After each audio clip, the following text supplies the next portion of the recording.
জন্মদিনৰ দিনা সকলোৱে এইদৰে আহিছে, সকলোৱে মিলি কেক কাটিছে, তেওঁক আশীৰ্বাদ দিছে, শুভেচ্ছা জনাইছে। সেইটো আমাৰ কাৰণে ভাল লগা কথা। সকলোৱে এইদৰে সদায় তেওঁক শুভেচ্ছা আশীৰ্বাদেৰে কৃতাৰ্থ কৰি ৰাখিব বুলি আশা কৰিছোঁ। আৰু মই নিজৰ ফালৰ পৰা কি ক'ম, মইতো সদায় তেওঁৰ সুস্বাস্থ্য কামনা কৰোঁ, সদায় ভাল কাম কৰি যাওক, ভালে থাকক।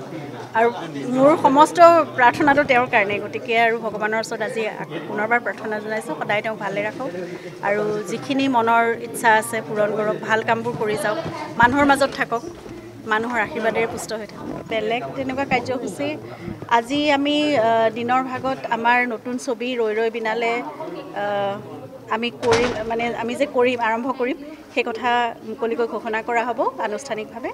দিনৰ ভাগত সেইখিনি কাৰ্যসূচী হ'ব। তাৰপিছত আমি চাগে ব্লাইণ্ড স্কুল কোনোবা এখনত ঠিক কৰিছে, কিবা এটা খাদ্য বিতৰণৰ এনেকুৱা ব্যৱস্থা কৰিছে। গতিকে সেইখিনি অন্য সকলোৱে কৰি আছে, আমি তেওঁলোকৰ লগত যাম আৰু এতিয়ালৈকে মই সিমানখিনিয়ে জানো, আৰু কি আছে নাজানো।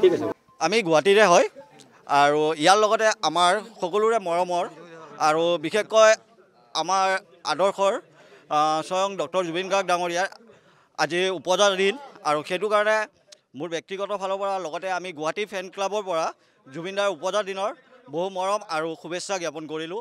তেওঁৰ সুন্দৰভাৱে অনাগত দিনত কাম কৰি যাওক, লগতে নিজৰ শৰীৰৰ যতন ৰাখক আৰু সমাজখনৰ বাবে যি নিষ্ঠা আৰু সততাৰে কাম কৰি আছে, প্ৰত্যেকটো সময়ত সাংস্কৃতিক জগতৰ লগতে ৰাইজৰ হকে কাম কৰিছে। তেওঁলোকৰ লগত সদায় আমি খোজত খোজ থৈ আমি ফেন ক্লাব আছোঁ, লগত সদায় থাকিম।